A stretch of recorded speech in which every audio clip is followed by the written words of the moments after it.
Hello everyone and welcome to another video here on the channel. Hope you'll enjoy this one. I'm very excited about it personally because we're going to be playing Civilization VI on the Nintendo Switch. I'm personally very excited about this one because I used to play a lot of Civilization 2 way back when they released it in '96. And now Civ VI is hitting the Nintendo Switch shop. November 16th on 2018, Civ VI went into the Nintendo Switch store. You can get it now so that you can enjoy Civilization anytime, anywhere you go. I'm going to be showing you some Civ VI gameplay on the Nintendo Switch today, and if it looks like you would have a good time with it, check out the download and purchase link in the description below. This video is sponsored by 2K in order for me to showcase you guys Civilization 6, so consider checking it out for yourself. Now, without further ado, let's jump into the gameplay. If you're looking to just start a game quickly, just go to single player, choose play now, and you'll go at medium difficulty with a random set of parameters as a random ruler jumping straight into a game. That's what I did for the first gameplay that I'm going to be showing you today. For the first gameplay, we're going to be resuming the game at turn 81 as ruler of the Indian Empire Gandhi. Be the change you want to see in the world. I'll be playing as Gandhi, ruler of the Indian Empire. We're in turn 81 and that's where we're going to be resuming the gameplay for today's playthrough part 1. So I was playing on my Switch in preparation of making this video as well, and you know I've just been having this tenuous alliance with everyone around me. The Chinese were the ones that I met first, and then I met America as well. We exchanged information about our capitals, and I was ending turn. This was last night, and suddenly this happened. I was like, I should probably show that on stream, so I just saved my progress then. At some point the AI was like, hey, we have different governments, we should probably not like each other. And then the Chinese felt the same thing as the Americans did, which probably mean that my government is quite disagreeable to them. So the Americans simply denounced me, which is the opening to making war possible later on. The Chinese are kind of giving me an out. I can either settle somewhere else and kind of inhibit my own growth, or I can say my people will settle where they please. He doesn't seem to like that very much. I have a question mark. Should I be investing more in army? Because I've just been trying to develop my religion. There are different... I'm just going to declare war on him.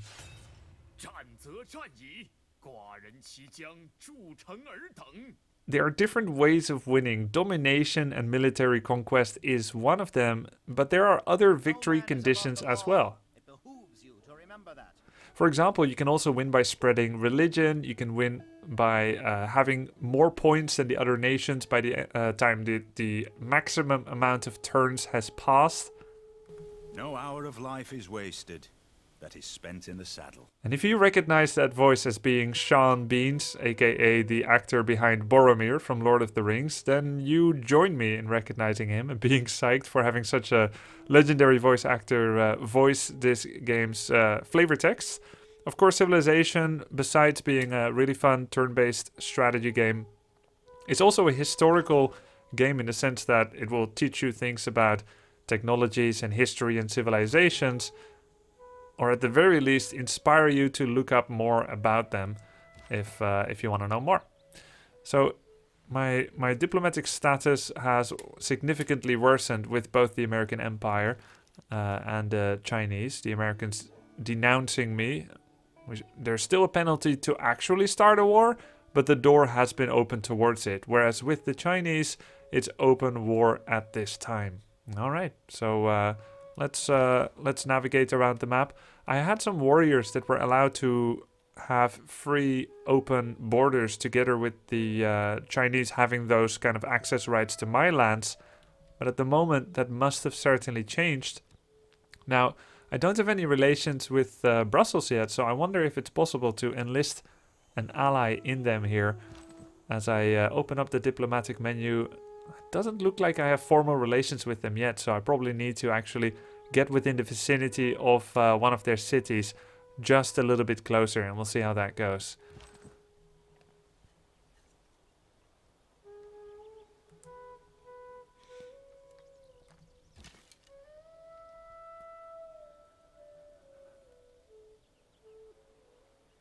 The amount of army that I have in preparation for a war is still fairly limited, but I do have 2 units strategically positioned near Shenyang, which is a fairly weakly defended town. So I'm just going to move closer and see if I can get some tactical first strike in this apparently inevitable war as relations soured. Looks like I'm under attack by the defenders of Shenyang. It's going to give a battle report. It looks like I took 36 damage. He took only 22.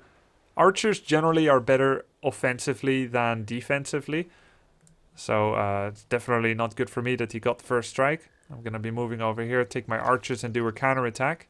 It says that I will have a minor victory when doing so. I don't have a lot of damage left, but I do get the ranged advantage, which means my archers are shooting, will deal damage and take no damage in return. The fact that he's hiding in the city center is an advantage for him as well, which also means that when I attack with my warriors, I will only have a minor victory, and I'll sustain losses as well, because it's melee versus melee. I find the controls for the Nintendo Switch very intuitive in Civilization VI. You can just use the left joysticks to navigate towards your city, and use the arrow keys to do various city management things. Purchasing a tile does a quicker unlock on one of the tiles around your city, which allows you to potentially use one of your citizens to harvest and get the resources that are tied to such a tile. For example, if you see the 2 wheat corns and the gear as well, that's 2 food and 1 production that you can use if you man a citizen there. If we look at the amount of citizens that we have, right now we have 4 out of 6, which means we can grow up to 6, and we have 4 citizens working on the area around my city at just food output places. The gears, the production, is part of the tile that my city was founded on, but I don't have a lot of extra, production tiles around my city. So actually using some of my gold in order to buy a tile that would only grow after 18 turns if I don't do anything might just be a good way to speed up production in Mumbai. So I'm gonna go ahead and get these grassland hills here. I purchased those tiles, which means that when I control Mumbai to distribute my citizens appropriately, you can now see that he automatically allocated one of the citizens to that production tile. That's gonna help me to produce buildings and units quicker from Mumbai. I'm gonna send over this builder that I have selected over here to Mumbai. He's gonna travel there as fast as he can based on the movement speed points he has per turn. And he's gonna try and make some improvements in Mumbai in order to make a better food production, better housing, so that you can have more citizens and growth, or produce quicker. My archer continues to take a lot of damage in the would-be assault of Shenyang. Shenyang's city walls are also still too potent for me to be able to take it down, so I'm going to do a tactical retreat and try to lick my wounds as I fortify the archer's position to get a bit of extra health. At the moment, it's pretty much a situation of me walking around with warriors against China, who's got warriors. In Civilization, it pays to develop your tech appropriately in order to get units that outclass your opponent's units. It looks like I've saved up enough great people points in order to recruit Sun Tzu, a great general of the classical era. When you get a great person, it can help you to boost your combat strength or give you bonus movement speed or better trading. They all have different passive effects, but when you retire them, you can also get a one-time benefit from them. In this case, it's going to be the tech of writing. That's not going to be as useful for me since I think I already have writing. I'm going to send Sun Tzu to combine with my warrior here. And he's going to boost his combat exploits. I'm going to choose them to link up to one another so that they are escorting and are staying together. I've just finished production in Delhi, and since war is upon me now, I need to find the best unit that I can produce in order to gain military dominance at this time. So far I've been training warriors and archers, but just a few turns ago I researched horseback riding, which allows me to hire the Varu. Horsemen would be a nice training as well, but I require more horse resource types somewhere on the map, and I need to harvest those, but the Varu is already available. Every civilization has its own strengths, and India has a unique classical era heavy cavalry unit that I can start training. My builder has just arrived in the vicinity of Mumbai, and remember that tile that we bought? The builder, with a set amount of improvements he can build per his lifespan. In this case, a builder can do 3 improvements around cities to increase production or food output. He just arrived and I can build a mine now, increasing the amount of production that I get from that tile from 1 to 2. A great boost in Mumbai's capacity. That's going to help a lot in my development. My deep warrior behind enemy lines is still returning from the fold. I'm going to have to find my way back to the motherland so that I can help with the potential war exploits or the defense of my kingdom. I didn't want this war. I wasn't ready. This archer, I'm going to fortify it until healed, which means he will stay there and gain 10 life per turn. Same thing for this warrior. They're in pretty good defensive positions, and I can always change the setting for them as well to start moving around and responding to any potential threats. When I say I didn't want to have this war, that's definitely true, because I wasn't ready. There are different ways to win a game in Civilization. You can have a science victory, a domination victory. Domination, of course, it means using military force and prowess to eliminate all of your opponents. Science victory is like putting a man on the moon, launching a satellite, establishing a Martian colony. These are some of the ways that you can prove that you're all that in terms of scientific value. You can also have a religious victory by making your religion the dominant religion. If no one else won in any other way yet, the civilization with the most points will be next. My warriors have engaged the enemy as a Chinese warrior here comes upon the path of my Indian warriors. I will engage in combat. A major victory is predicted and we decimate most of the enemy's forces, dealing 45 damage and sustaining only 18 damage. I'm going to send my builder over to the right side of Mumbai where he can do additional improvements as highlighted by the little icons that show up as you move your builder in position. A quick status report shows us that Calcutta needs more housing to keep growing, so we're going to be checking out what they are up to. They have plenty of fresh water, but situationally they have a lot of water next to them and we haven't grown big enough yet to sustain a lot of housing on the land. At the moment we are still working on a granary. A granary is going to be giving me bonus food and housing, so that's definitely a worthwhile investment. We can work picnic baskets, that's going to be helpful. I can now have a different kind of government policy that allows me to have bonus production while making builders, so that I can improve the tiles around my city and harvest new luxury resources. And it also unlocks a military policy, and this allows me to have bonus production towards ancient and classical era, that's where we're now, melee, anti-cavalry and range units. So anytime you research new civic policies and you get new government types, you can change your policies for free. At the moment I've got discipline, which gives me bonus combat strength when dealing with barbarians. But Agog, I don't actually know how to pronounce that, seems to be more useful as I want to make as many army as I can in order to deal with the war efforts. Economically, so far, I've been enjoying urban planning. I can also have more production towards builders, more gold from trade routes, more production towards settlers. But I don't have that much arable land around me, so I don't think going for settlers at the moment is good. Outside of turns where you get your civic policies coming through, you can actually change your government policies as well, but it will cost you gold. And that's going to be, it's going to be best to plan around those turns where you do get those bonus resources. As my fight with the Chinese warriors here continues, I'll be eliminating one of his units. The other one still being very healthy and new recruits coming in as well. We are outnumbered.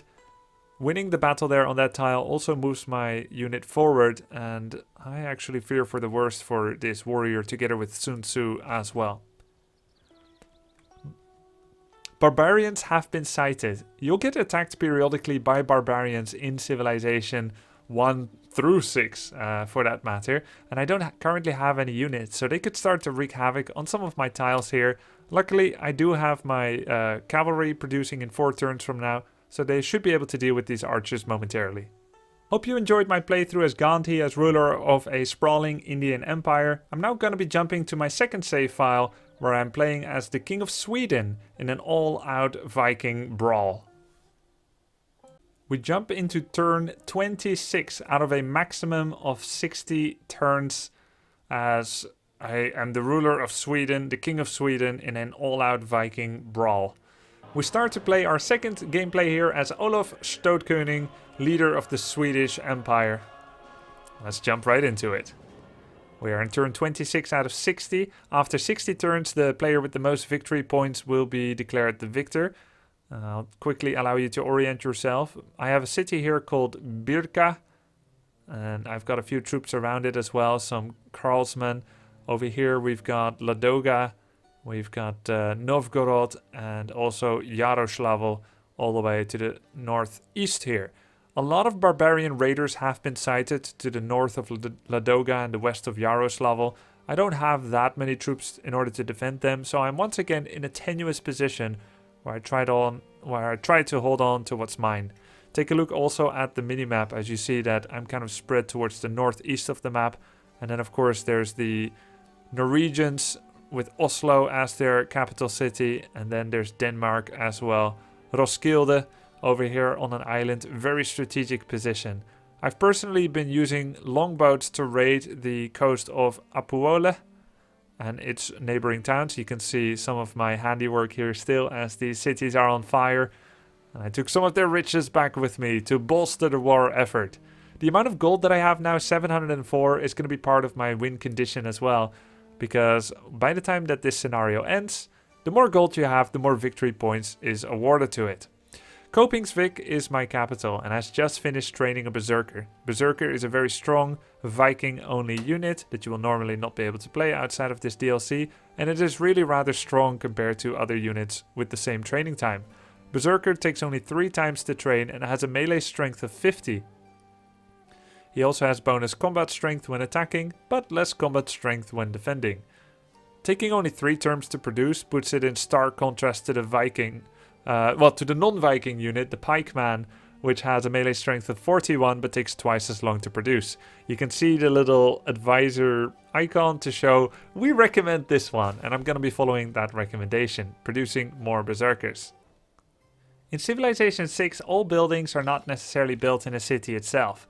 With the use of districts, which are like external encampments or districts outside of the city, for example by the use of an encampment, you can build things somewhere in the vicinity of your city, for example an encampment, and you can train your units from there. You can build some unique buildings inside that encampment.